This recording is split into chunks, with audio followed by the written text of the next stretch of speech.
Hey guys, and welcome to my little project. This is called the Xbox Boomer Project. This is a project for 30-year-old boomers, and those of you out there who grew up with original Xbox, Xbox 360, and all of the Xbox line of consoles. I myself grew up with an original Xbox. I put, lots and lots of hours and time into that.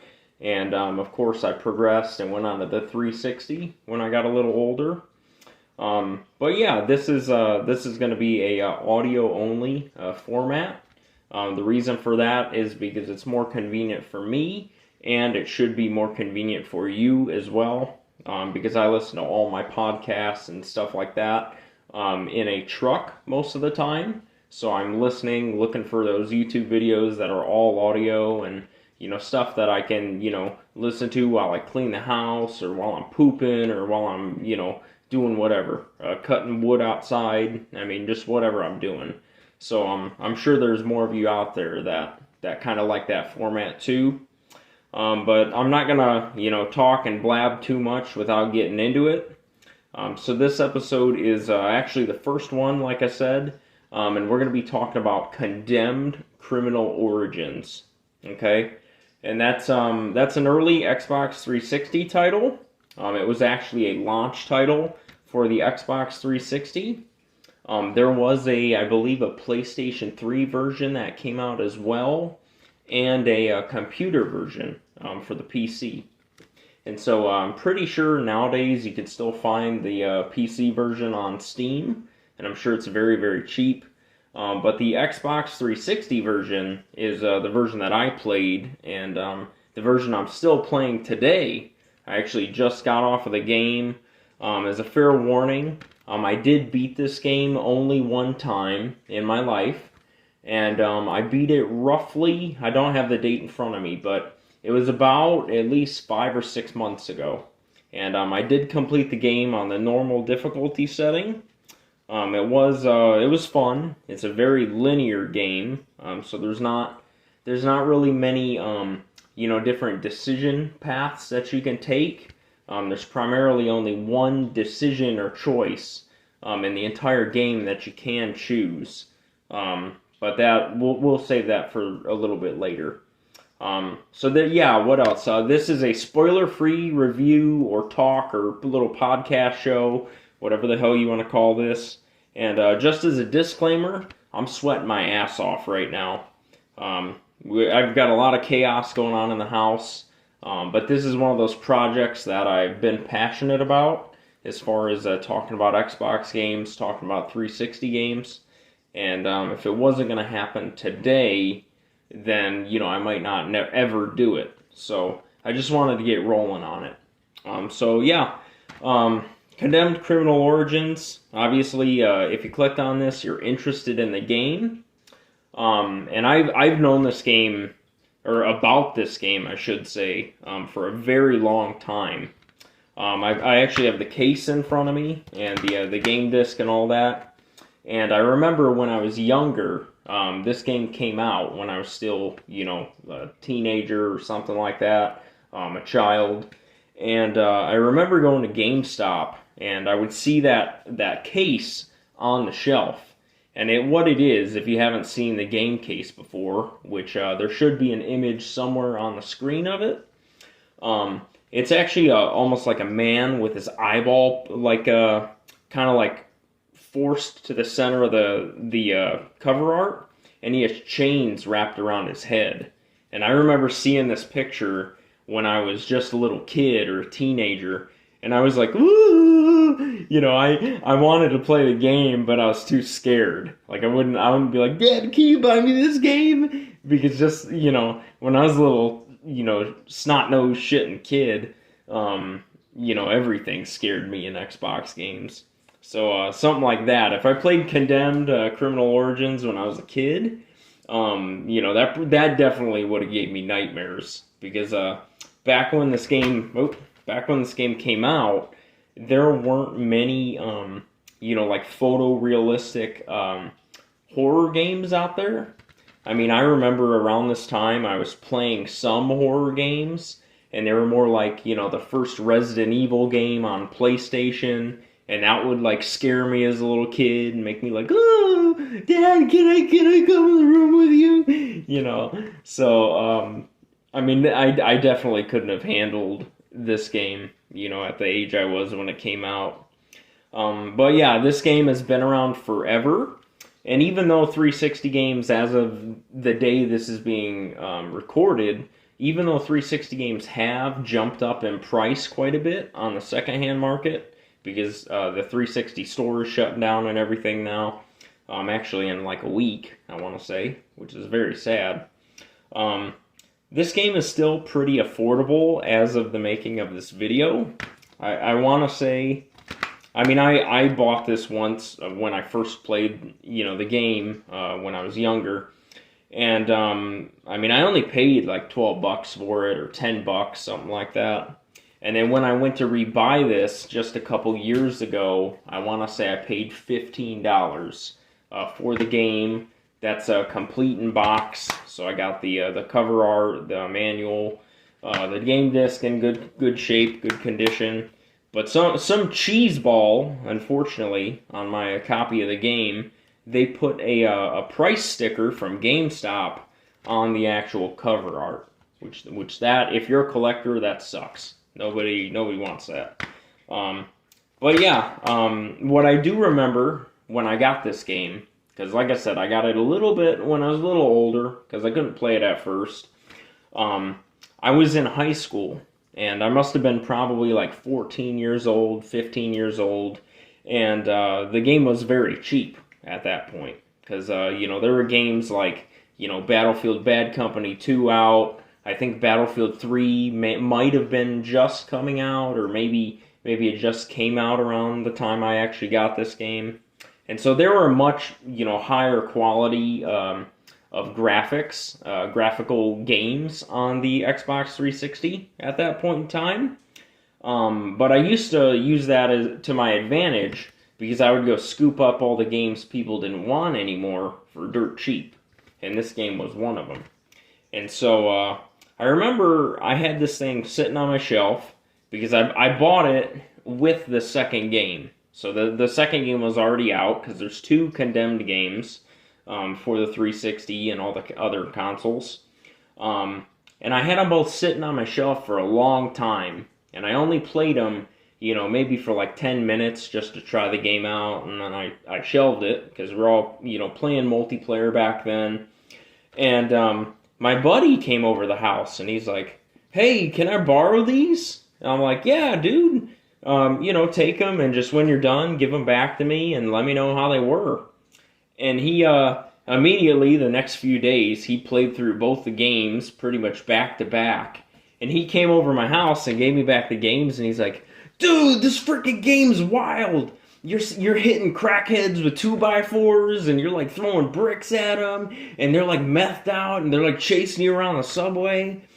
And I was like, what game are you playing? Like, I didn't even think I got to the first enemy when I played Condemned for the first time.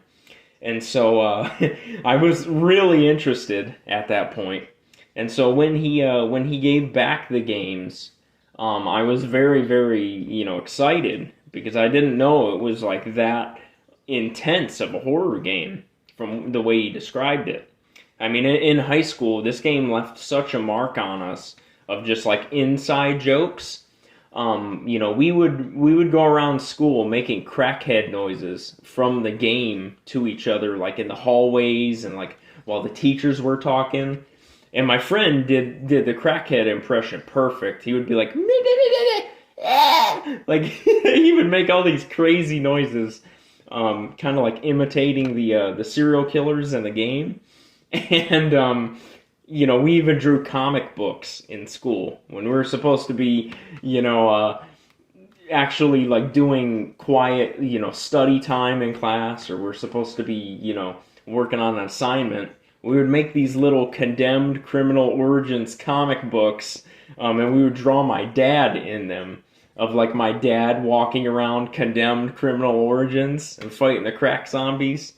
And One time, actually, my science teacher, he did catch us drawing these comics, and they were very foul because we were rotten ass kids.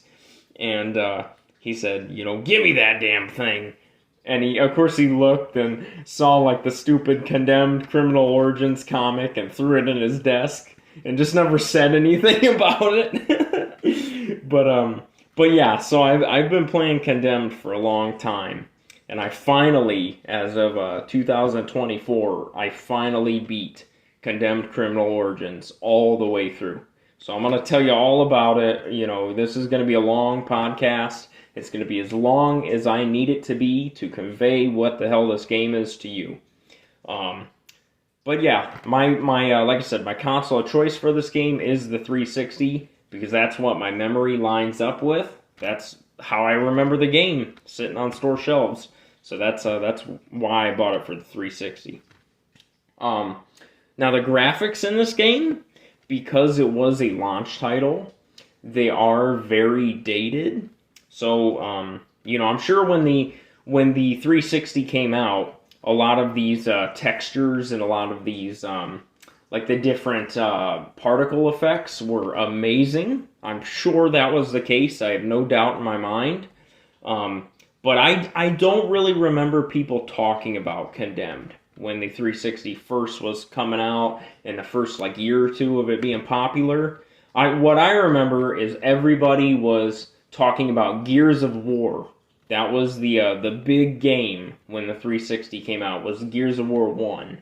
And not Condemned, but Condemned was there. And, the graphics remind me of another early 360 game. And just like the feel of the game, like the actual atmosphere. It feels a lot like the first Fear game. Blah. I might have tripped over my words there. But yeah, there's a game for Xbox 360, and I believe there's a PS3 copy too. It's called First Encounter Assault Recon, or Fear. And that's another first-person shooter horror game. It came out probably pretty close to Condemned. But just with the different dark colors they use in this game, and all the shades of gray and dark brown, it has that very bland look to it. The graphics look almost like a very late original Xbox game. It definitely would not surprise me if there was like a watered down version of this, for original Xbox. I mean, it's different. It's a little better than those consoles, like PlayStation 2, original Xbox, but it's not by much. Like it's pretty damn close. Now this game is single player only. So you can't play any couch co-op, nothing like that on it. No Xbox Live. And I'd say the length of the game is about the same as a regular Call of Duty campaign, if you ran through. So, I mean, it does depend also a lot on how you're going to play the game, and kind of like if you're able to find those hidden clues easily, or those hidden items, and we'll get to that a little later.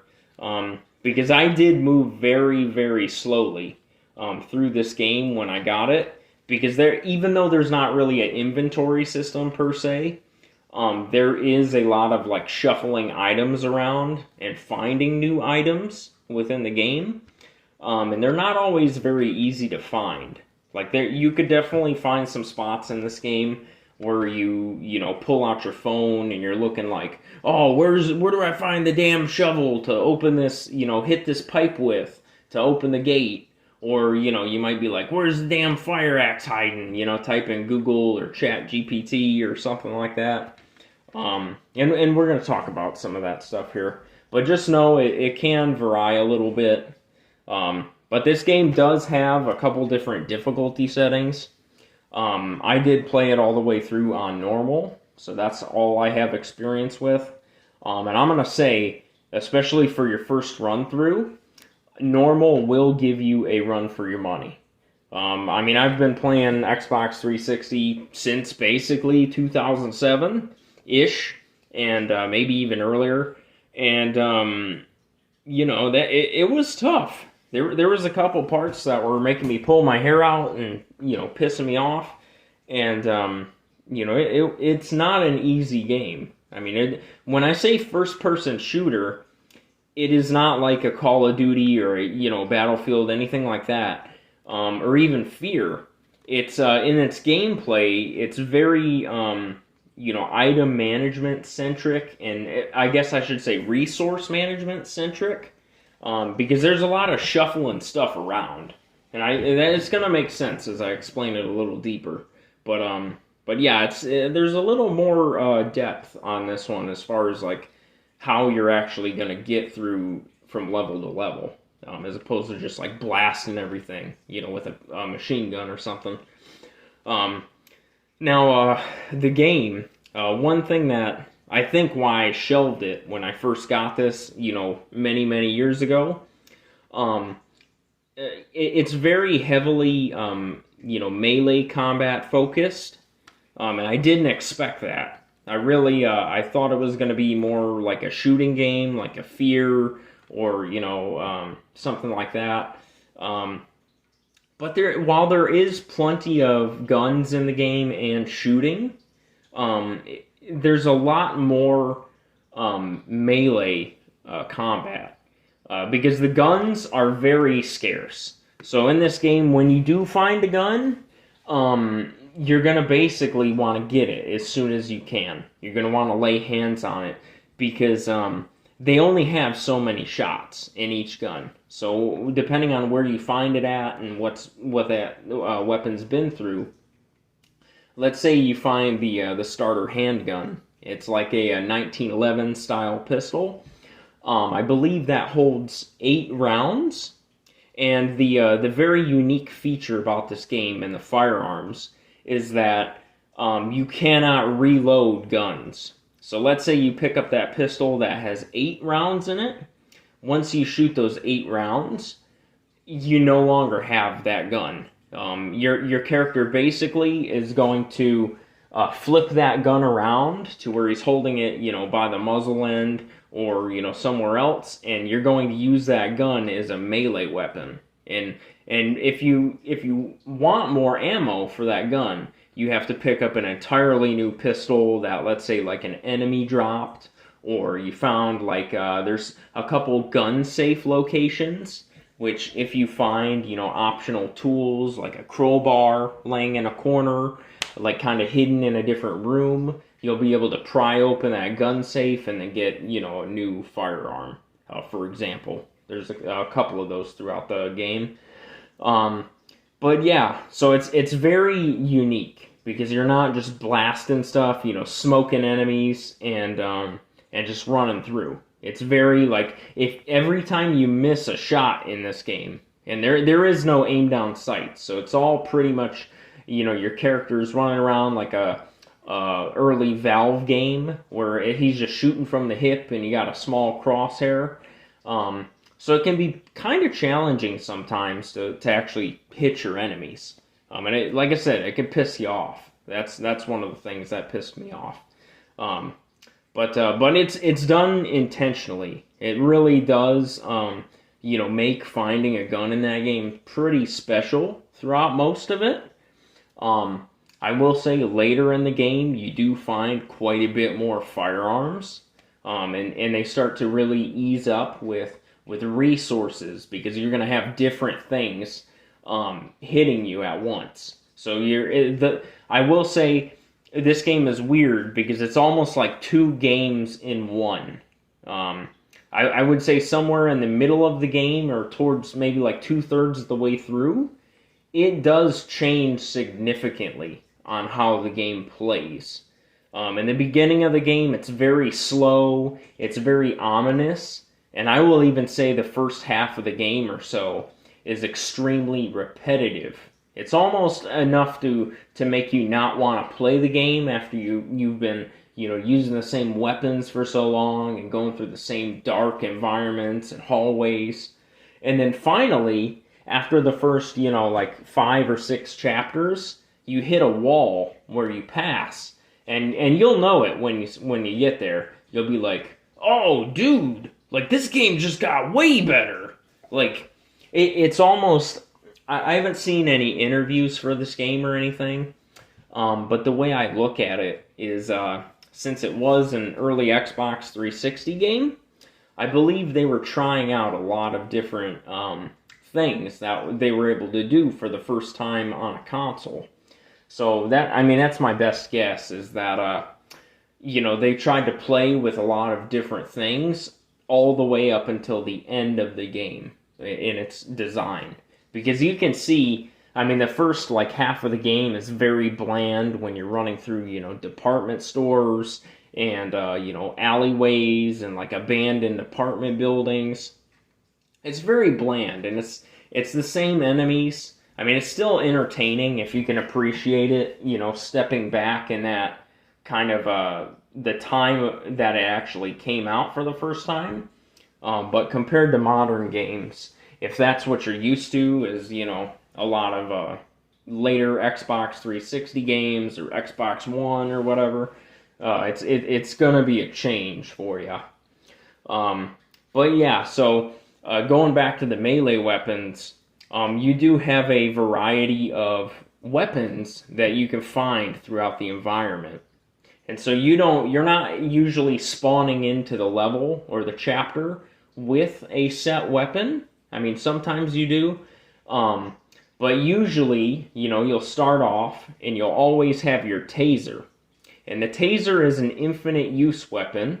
And so you hit your left bumper on your controller and your character will fire off almost like from the hip one taser blast. And that will temporarily stun pretty much any of the enemies that you're going to find in this game. Now, it does have to recharge, and, the later you play, you can actually, there is some potential to get a better taser at some point. I will say that. I'm not going to list any spoilers, because I hate it when I'm listening to something and some guy is just like, oh yeah, the final boss is this, and blah, blah, blah, blah. I hate that. I can't frickin' stand it. So I'm not going to do that to you. But yeah, you can get a better taser at some point. The potential is there. However, that is almost a rescue item or a side item just for stunning abilities once in a while. Your main weapon, of course, through most of the game is going to be a melee weapon.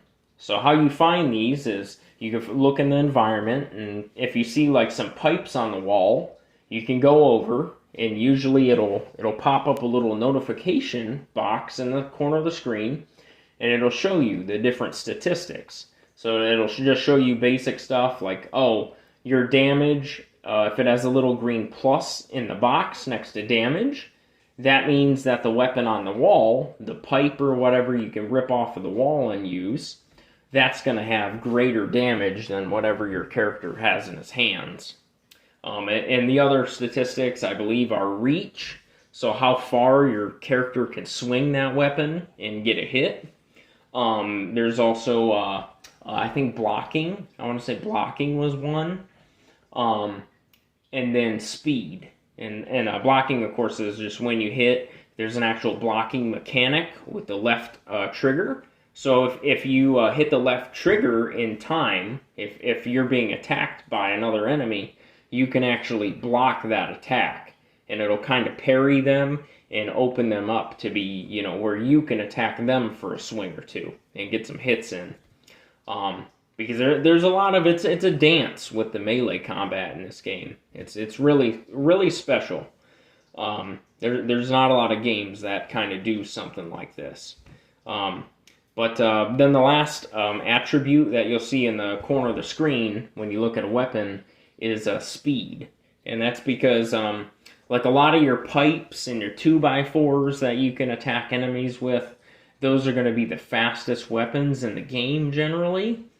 But the problem is you have to keep smacking enemies with it to kill them. And so if you use something that's a little more heavy duty, you can find a fire axe in the game, you can find a sledgehammer, some of those things, pieces of rebar, you can actually pull off the wall and use as a weapon. Those are slower, but of course they have higher damage. So it changes that dance, that melee combat. So it makes it maybe a little harder to get a hit in, but when you do, it might actually just knock down the enemy altogether and take them out. There also are, if you inflict enough damage to an enemy, sometimes they will drop to their knees and kind of sit there staggered for a minute. And you can use your D-pad to initiate a finishing move. So your guy will, I mean, they all do the same thing. It all pretty much permanently will kill that enemy. But if you hit, like, let's say one of the arrows, your guy will, like, headbutt them, you know, or one of them, he might punch the enemy. I mean, it's really just like a flashy dynamic. It doesn't really change anything, or one isn't better than the other. And most of the time, I don't even use that. If I see the notification pop up on the screen to, ram the enemy or headbutt them or whatever, I'll just swing on them again, and then it'll kill that enemy. Because, it is a couple animations you have to sit there and watch, and it can get pretty boring, to be honest with you. It's very repetitive, seeing that. But yeah, so you do have, melee weapons. You have your taser. You do have a very, very weak kick, which is always on your player. That's just an ability he has. And then, of course, I think I already said it, the firearms. Now, all your melee weapons are going to have durability to them. So you can't, let's say, like, one weapon in the game is you can actually take a school desk, and your character will rip the actual desk portion off, and you can use that as a melee weapon. Well, if you start using that, once you hit so many enemies, let's say it's like 3 enemies you manage to hit and kill with that weapon, or 2 of them. I can't remember how many, and it might change. I can't remember. But your weapon will actually break. And then in the middle of that fight, if you swing that desk and it breaks on you, you have to scramble around like, chicken with your head cut off to find another weapon. Whether it's like laying on the ground or on a dead enemy or, a pipe on the wall, you have to kind of scurry around like a little cockroach and find something like, blah! I gotta get him, he's getting back up. So, it can get pretty crazy, especially in some of the bigger battles. Because while you're fighting enemies, a lot of times, but not always, the enemies will fight amongst themselves. And the enemies, to be clear, are these real crackhead looking, kind of like decayed, like sickly looking enemies. And so they're very creepy, and there's usually like a lot of them at once. There certainly can be. And they're just running around smacking each other with 2x4s, grunting. And in the middle of that, you're running around like trying to just find what you can. Even if it's like a crappy weapon, you're just trying to pick up something so you can, block some hits. Because a lot of missions will actually start your character off scurrying around without a weapon. And right when the enemies spawn in, even at the beginning of certain missions, I noticed when I was replaying bits of this game for the show, the enemies right away will know where the weapon is. They will run directly to a wall after they jump in the window, and they will rip something off the wall and make a beeline for you. So it can get pretty crazy if you don't have a weapon. But I will say, even the firearms, like if you do hit an enemy that is carrying a gun, the more shots that enemy fires at you while you're trying to kill him, to stop him from hitting you, when you pick up that gun, there will be less ammo in that gun. And that makes it really crazy. And where I'm going with that is that if you hit an enemy and he has a full magazine in his pistol or his revolver or whatever he has, an enemy can actually go pick that up off the ground before you get there. Like, let's say he didn't have a firearm already, so this character runs over, picks up the gun off the dead body, and if he shoots that gun at you, he can actually empty the magazine and run out of ammo. So once you kill that guy that had the gun, you get a gun that has no ammo in it.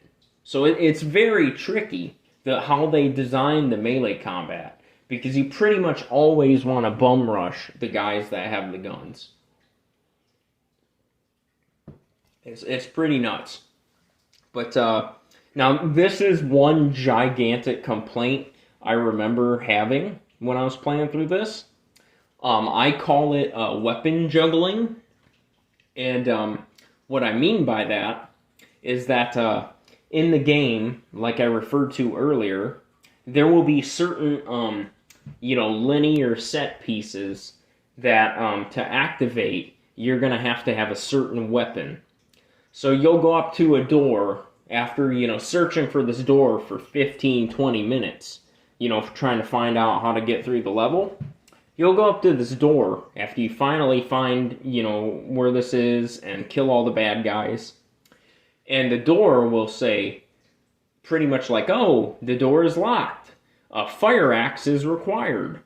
And you will have to backtrack for 20 minutes, let's say, and try to find a fire axe.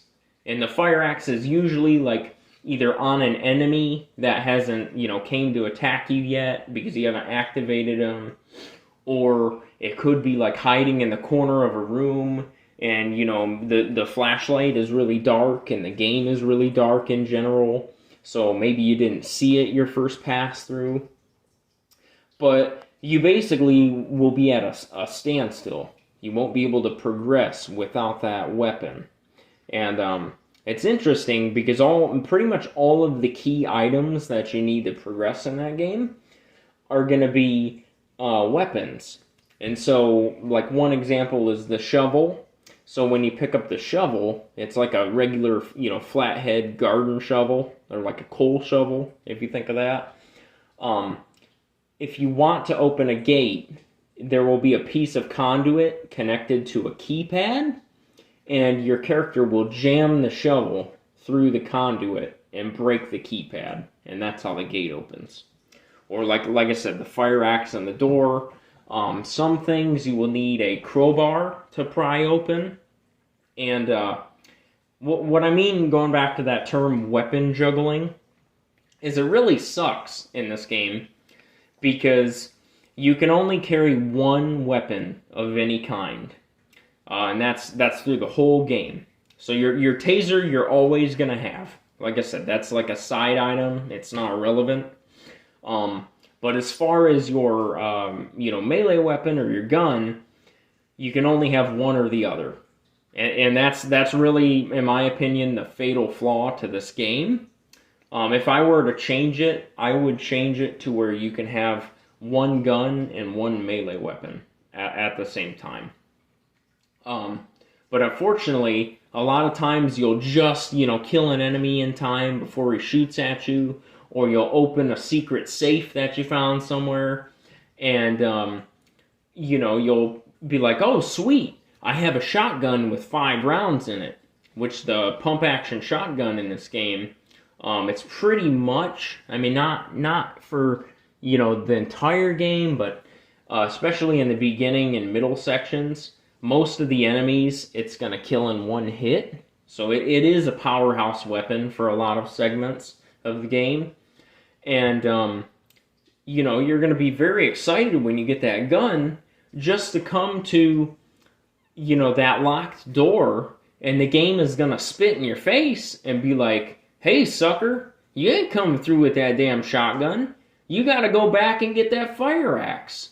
And so you'll walk all the way back to that spot where you found the shotgun, pick up your fire axe, you'll walk all the way back to the locked door, chop open the door, and then if you want that shotgun again, you've got to go juggle weapons. You've got to go walk all the way across the level to the very beginning of the level, or, wherever you drop that shotgun at, if you can even remember where it is, and you've got to go pick that thing up again. And I feel like this was happening like all the time to me.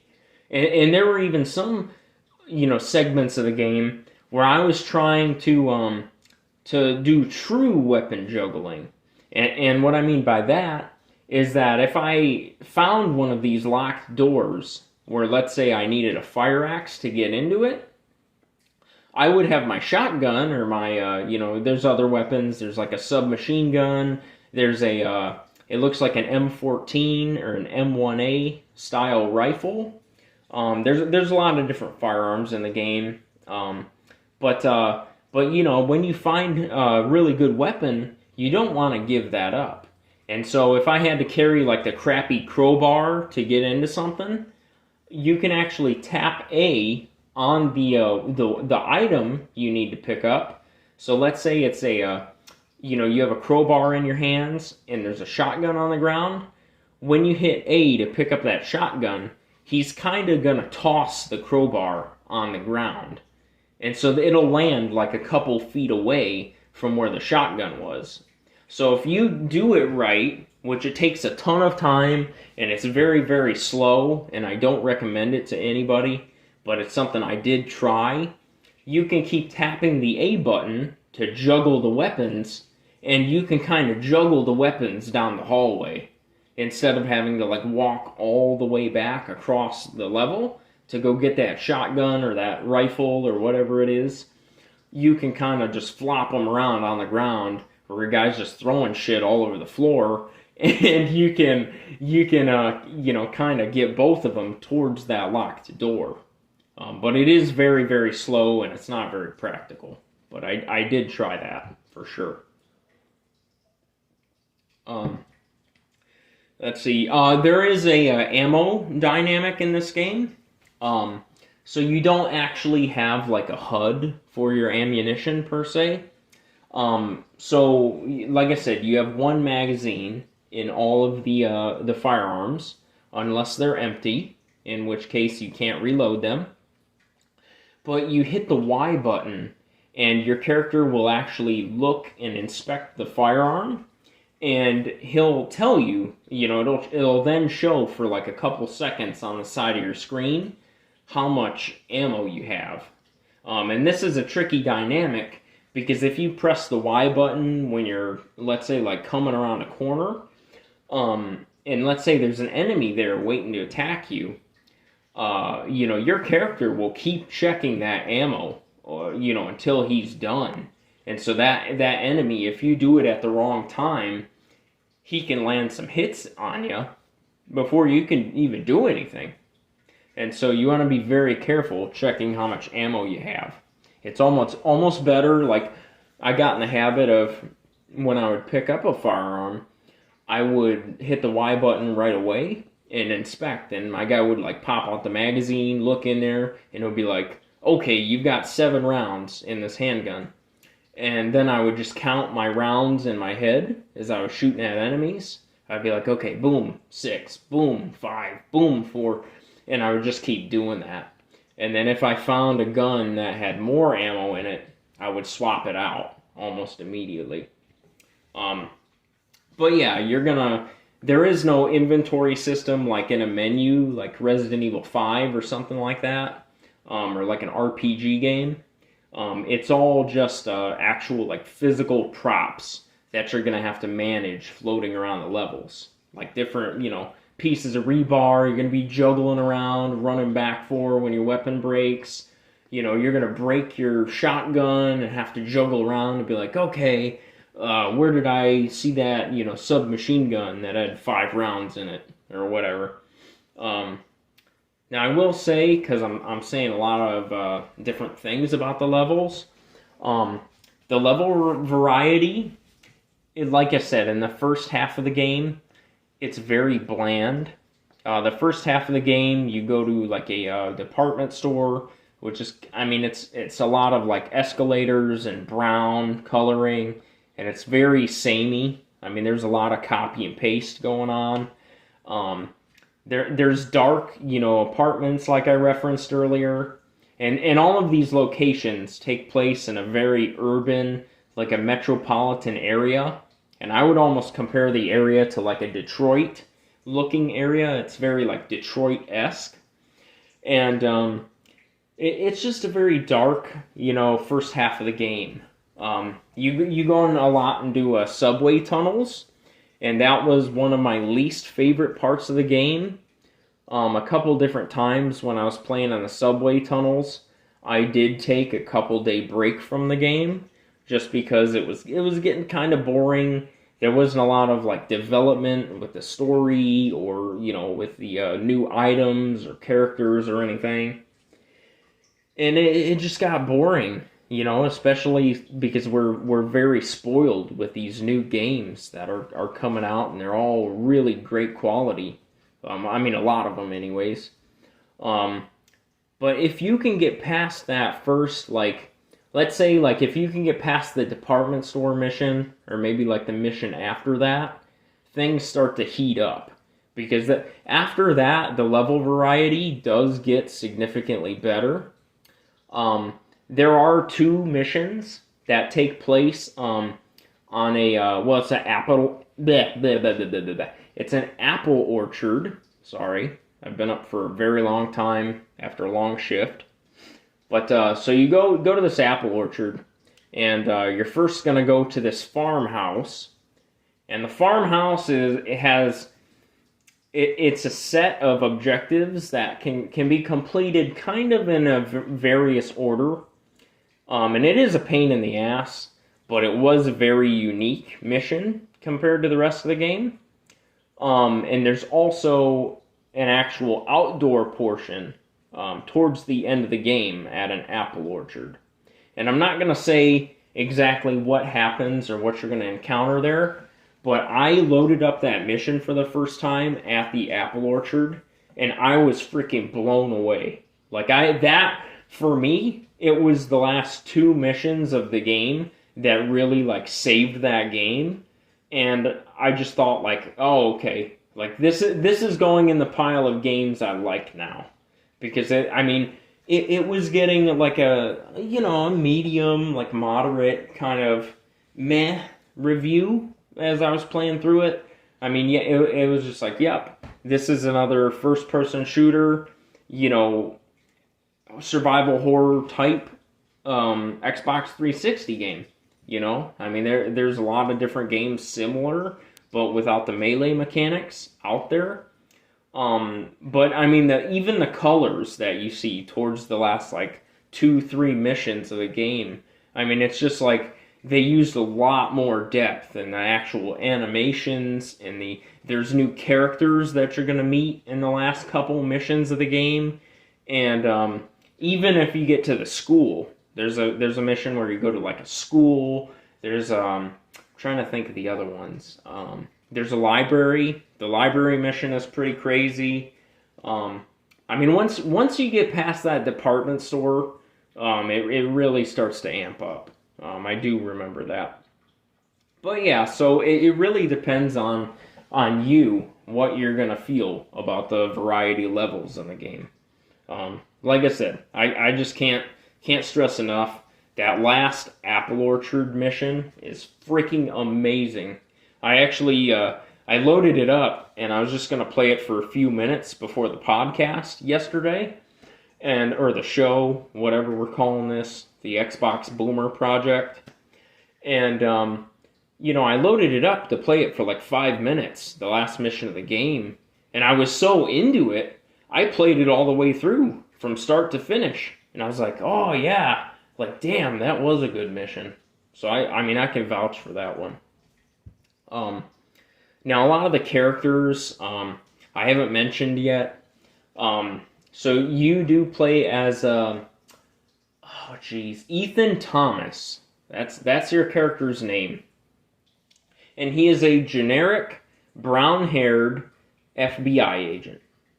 Ethan Thomas is, at least in the first game, because that's all I've played, he's a very shallow character. And it's not good or bad. I mean, it's just very, I mean, it is what it is. They did not focus, in my opinion, a whole lot on the character design in this game. And that, like I said, that's because it came right after the original Xbox era of games. And if you play a lot of those, late original Xbox games, you'll see kind of the same thing that Condemned has going on with it, where there's not much backstory. There's not much like detail given to us about like who these people are or why we should care about them.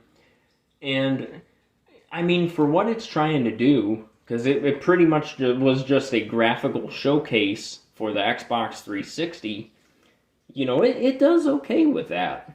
I mean, the AI is a lot better in this game than a lot of original Xbox games. And so I think they put most of their effort into just trying to see what the Xbox 360 or those new generation of consoles at the time could actually do. And so, you do play as a generic FBI agent. You do have several other police officers that are pretty much nameless, that you're not going to really care much about throughout the game, that you will see and interact with. There is one FBI agent that you will hear throughout the story named Rosa. She is the person that gives you a lot of clues on your cell phone. Your character does have it's not a flip phone, but it's very close to being a flip phone.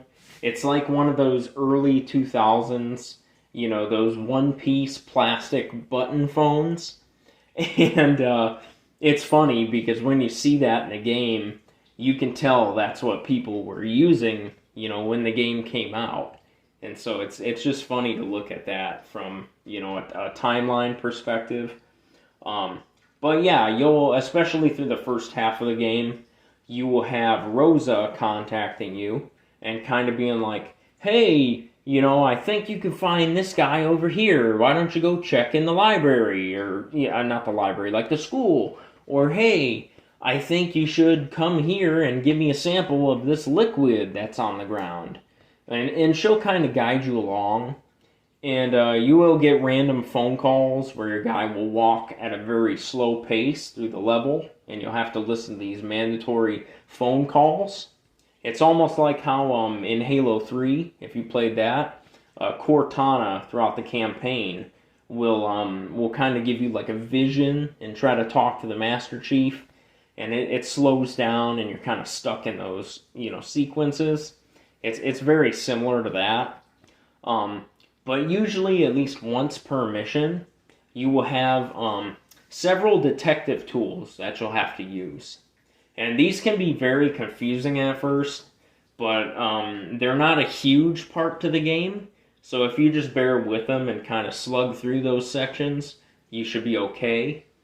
How a lot of the, because you will be murdering, excuse me, you will be examining several murder scenes throughout the game, because you are looking for clues. You're looking essentially for the root cause of why there are so many crackheads running around the city, and why they're all violent.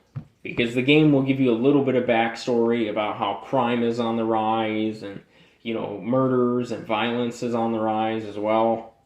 And so you'll basically come to a quote-unquote crime scene, or like maybe you'll find something interesting, quote-unquote. So like you'll find a dude's ear sitting on a desk or something, and then Rosa will usually call you on the telephone and be like, yo, Ethan, hit the X button, dog.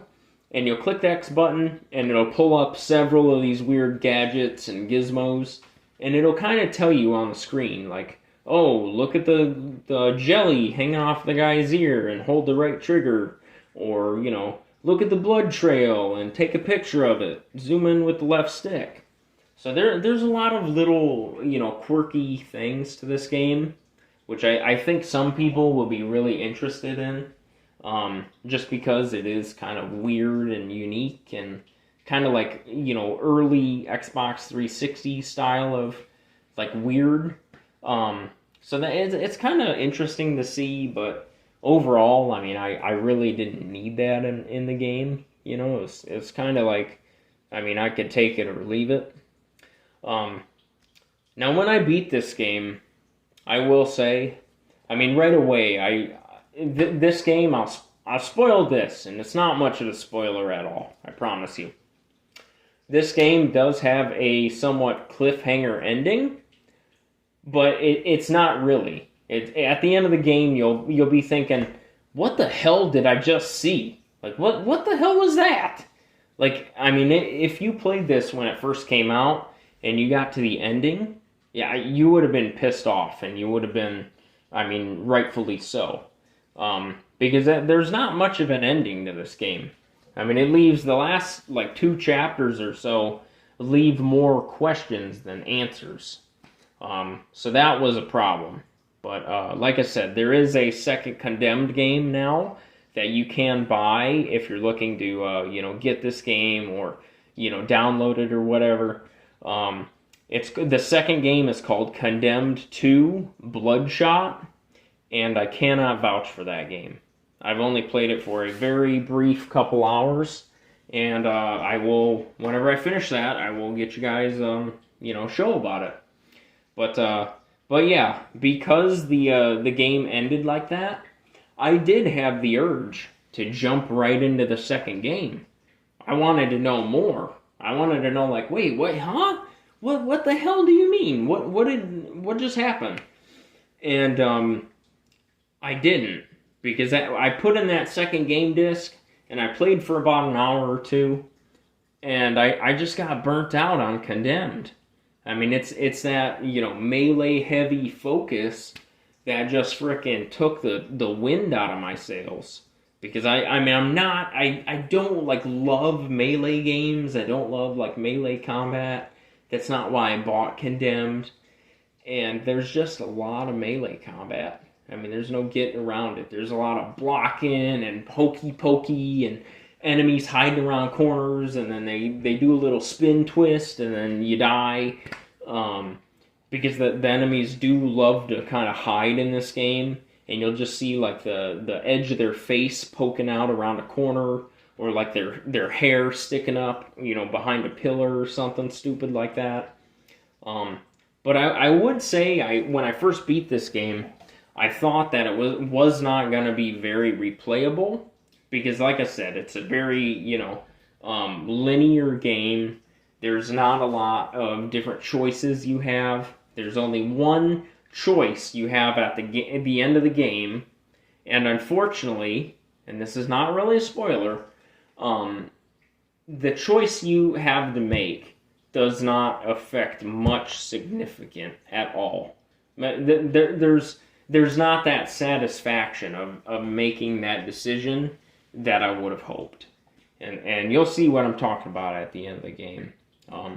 But yeah, I will say, even though it doesn't have much replayability, because it has been about 6 months since I've touched a Condemned game, and when I went back to it to skim through some of the levels and kind of take a look for the show, I did have fun with it. I mean, like I said, I played that apple orchard mission, and I was like, hell yeah, bro! Like, I played it from start to finish. And I hopped around some of the other missions, and I still do stand by my claim that the first half of the game or so is very slow and very repetitive. And, there's some parts that I had to run through and just blow past enemies to actually get to the next level, because there's too many enemies, or there's too many, I broke all my weapons, or I didn't have any ammo. So I just was like, I did like a Hail Mary, and I was like, oh, I'll just sprint past everybody and see what happens. And it worked. But there's also some sections that if you run past one enemy and you don't like creep and manage your inventory, your weapons, and your health like as best as you possibly can, you're gonna get clobbered. And that's just part of the game. But you have a couple ways to play it. The health system in this game is basically first aid kits in the on the wall. They're going to be like medical cabinets with like a little first aid cross on them. And your character, you're going to usually see them around fight areas or like, battle areas. and sometimes they're hidden, and you can go out of your way to like find a shovel, break the pipe, and it'll open the gate, and you'll have some extra health in there. But you don't actually carry the health kits with you. So the little health kits, what you'll do is you'll have to find a melee weapon or use Ethan's kick, and you'll smash the glass on that medical cabinet, and each medical kit that's in there is going to have one usage. And so it basically will restore a chunk of Ethan's health. I don't believe all of it. And you can come back to that even if you're later in the mission usually. Not always, because sometimes your character will fall through a floor or something, and it won't let you go back to that area like halfway through the mission. But there are health stations where you can be like, okay, I healed, and now I'm going to go fight. And then you fight those enemies, those crackheads, and you run back, and then you can use the other 1 or 2 or 3, health kits to get full health again after that battle. So it's a very stationary, first aid setup or health system that they have, and your health is just a little red bar. So it's like many games out there. It's nothing special. You do have a flashlight through most of the game, and you can activate that with any weapon out. You just hit the B button, and it's like a little flashlight, and it'll illuminate a little bit of your screen. But I did find that, at least on my TV, this game is very, very dark. And at least that I saw in the actual game menus, there was no brightness setting, which really sucked. Because when I played it, I could only adjust my TV so much. And then, the game looked too grainy or too, light and savory and, weird. And so it was a pain on the 360 to actually get a good, view of what the hell was going on. Because a lot of this game is, pitch black. Now, I did reference there's a ton of different enemies, a lot of which you won't see till towards the end of the game. Because, like I said, the game changes drastically. It becomes much more horror-related as far as, fantasy stuff by the end of the game than it is in the beginning half. So you'll see what I'm saying. If you can get past that hump, I promise you this game's worth playing. But there are a couple, I don't know if you want to call them bosses. 2 of them are definitely bosses. And I'm not going to tell you who they are, but there's also one mini-boss in the game. And so one of the mini-bosses, you're gonna be in I believe it's a school that you find him in. And you're going to be very, very surprised by the shape of this character. It's pretty creepy. And when you see him, it's very close to the beginning of the mission. And you could tell they were trying something new. You could tell, the 4 missions before this or whatever, there wasn't much enemy variety. And then all of a sudden, you get into this new level, and you see this mini-boss, and you're like, oh, what the F is that? What the hell? And it kind of catches you by surprise. And so that was a pleasant surprise. A little bit of a pain in the ass, but a pleasant surprise. But I'll say by the end of the game, there's 2 actual boss fights. Okay?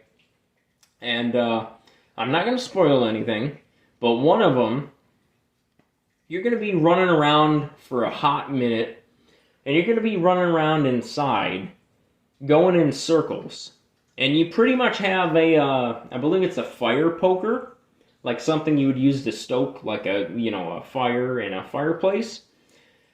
And that boss fight really chapped my ass. That was one of the hardest things that I remember, because you're doing this sequence in a circle. I'm not going to spoil it, but you're running around in a circle for a long while, And just to find the person you're trying to find it's an entire thing. I mean, it's a pain in the ass. And I would be interested to know when you guys get there how you feel about that. In the last boss, I'm not going to say much about, but there is one. I'm not going to tell you when, but it's there. What a pain in the balls, man. That one, you know, the fire poker was a pain in the ass. Okay. I mean, these had me rattled. I mean, these took me several days of like taking breaks from the game, picking it up. You know, I'm not the best melee combat person, especially, you know, in first person. I don't like games like that generally. This game, like I said, was special because it's a horror game. It's got lots of like horror elements, and it's a launch title, and so it's pretty unique. So I kind of forced myself through some sections of this game, but the last section is pretty tough. And if you don't know, the thing is, there are going to be some. They're not quick time events, but they're going to be similar to when the wheel pops up, telling you. Like, oh, you can kick this person to finish them off, or you can punch them in the head. It's going to be similar to that with the last boss. But the first time I played through it, I didn't know there were going to be prompts like that. So I just kept wailing on this guy and wailing on him, and he just kept coming and coming. And I'm thinking, like, what the hell, man? Like, I should have killed this guy 20 times, you know? And then I finally looked up a YouTube video, and I saw some guy, you know, perform the action that is needed, just to say not a lot. And then I was like, oh, like, okay. I felt pretty stupid, because, I mean, this thing was pissing me off for a long time. And I would be interested to know what you guys think about that, because that like I said, that really pissed me off. I did manage to get through it. I want to say on my second try yesterday, just replaying it, because I already knew where everything was at and what I needed to do. But it was still very challenging. And it's challenging for, I mean, there's one thing in particular, but it even applies to other enemies in the game. And I like to say, like I did earlier, that the melee combat is a dance. Because the enemies, like let's say when you hit them with your melee weapon, they won't make normal motions like a real human. I mean, like I'd like to think that normally, you know, if a human got hit in the head with a pipe, he would fall down and kind of stumble a little bit. But in this game, they'll get hit with a pipe, and as they're falling around, or, you know, to the ground or whatever, they will spin around mid-fall and hit you in the face with their pipe as they're falling, and they will kill you. So there's a lot of bullshit in this game like that. And I don't like, you know, the parrying or the blocking in this game. It's pretty challenging because you can't necessarily, like, sit there and hold your block. You have to just click the button. That's why I call it more of a parry than a actual blocking motion. And if you don't parry at the right time, you know, you're going to get hit, and your character's going to just eat that hit from that pipe or that bat or, you know, whatever it is. Crowbar. I don't even know if they have bats in the game. And, you know, it's going to frustrate you. Because, like, there's a couple of these bosses that their point where you're going to have a parry opportunity, it's not going to be when it should have been animated. Like, it's going to be, let's say a guy's, like, drawing back his weapon. He'll draw it back before he hits you, like, 1 second longer than you're expecting. And so you'll think you'll see his arm go back, and you'll be like, oh, he's going to lunge at me, he's going to get me. And you'll click that parry button, and you'll use it up too soon. And then that boss will just blast you in the face, you know, and then you're done. And so that is one of the more frustrating points of this game, is those blocking portions. I freaking hate that. I do like the gunplay, though. I will give it that. I like the guns in this game, even though it's very basic and rudimentary and early 360. I like it a lot. Um, there are several collectibles in this game, so if you're going for like trophies or achievements, you can do that. They're dead birds, pretty much. So you see a lot of like dead ravens or crows or whatever the hell they are, and you just hit the A button on them, and you'll pick them up off the ground, and it'll just usually give you an achievement for every couple you pick up. And then there are hidden TVs, and so you'll like crawl around in like an air duct or something, and you'll pop out in like a hidden room, while you're exploring the level, trying to find new stuff or health or whatever. And you'll be like, oh, there's a TV there, and you hit the A button, and it'll unlock you an achievement usually. And as far as I know, the only thing other than achievements and trophies that those give you is in the main menu, it will unlock concept art. So if you do want to see little bits and pieces, you can get all of those, and it might be worth it for you. But yeah, this game, if I haven't made it clear enough, you're pretty much in this game. Like I said, it's survival horror. It's all in first person, melee and gun combat. You're fighting off pretty much crackheads who are very violent, homeless people or, drug addict looking people. And, you're trying to get to the bottom of why this is happening.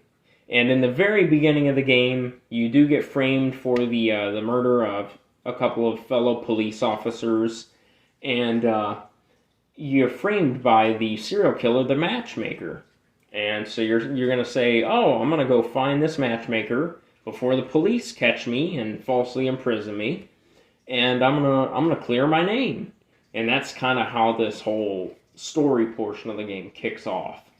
And so the whole game is pretty much you're following different serial killers and following their path, sometimes literally, sometimes figuratively, like you're following their traces of where they have been. But sometimes you are quite literally following them. Like you can see them in front of you, and you're running down the hallway like, come here, bastard, and you're trying to chase them down and hit them with a pipe. And and so that's going to be a bulk of the game. And there's a lot of twists and turns. And like I said, by the end of the game, it gets very like fantasy, sci-fi kind of. There's a lot of stuff you're not going to expect in there. And I hope you do, if you're interested in this game. I hope you get you a copy for an actual game system, because I think a controller is going to work best on this one. And I hope you're able to get to that better half of the game, or better 2/3, because it really does justice to, at least getting you a better experience than what you started with. And I was thinking real hard of if I would recommend this game to people or not, because it's 2024. I mean, we've got new games like Resident Evil 7 and 8 for the Xbox One. Resident Evil, what's the new one? Resident Evil 4, the remake just came out for PS5 and all that. Even though, I don't have those systems, but you probably do. And, there's a lot of good, modern day horror games. And I'll say, this game does take a certain person, a certain type of person, for me to recommend this game. Because it's not for everybody. While there is shooting in this game, and it is a horror game, like I said, a lot of it is melee. A lot of it's going to be timing on your controller, timing your swings, and timing the blocking of enemies' attacks. A lot of it is kind of a scavenger hunt. It's like a little sleuth game, trying to find those specific weapons to open the doors, trying to find those, little nooks and crannies of where the health is, or, the game can really be a pain in the ass of figuring out where you're supposed to go. But if you're into, the later, original Xbox games, I'll say Land of the Dead, Road to Fiddler's Green, that would be a good, comparison game, maybe, with the melee weapon combat. Fear 1 Fear 1 might be, if you're a fan of that game, you might be a fan of this one. Or if you just like scary games and you're tired of playing, the Amnesia, the Dark Descent, the Outlast, and you want something new, you want something that hasn't been freaking beaten like a dead horse, I would consider this a hidden gem of the Xbox 360. And to be honest with you, I'm amazed that during the 360 surge, Condemned Criminal Origins has not shot up in price that much. I think it's pretty undervalued. But yeah, get to the end of the game. Let me know what you thought, and thank you for your time. God bless you and your family. Have a great day.